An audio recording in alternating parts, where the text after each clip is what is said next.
ngiyocela konke engithandayo uJesu uzokwenza. Futhi kubalulekile ukuhlala kuJesu ukuze uJesu awenze lokho ofunayo.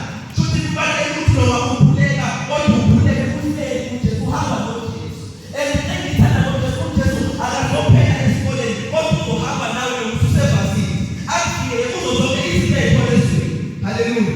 Ngoba iBhayibheli asikho isikhathi esiyophumela esisekele abantwana bakaNkulunkulu. Ngisho lonke ukusukela iBhayibheli asoze aphumele. Lokho kuyifa ezintweni zikaNkulunkulu. Iziphi abantu abanikela ukuphila kwabo kuJesu. Kusho ukuthi uma unikela ukuphila kwabo kuJesu uprotect uvikelekile. uNkulunkulu uyavikela.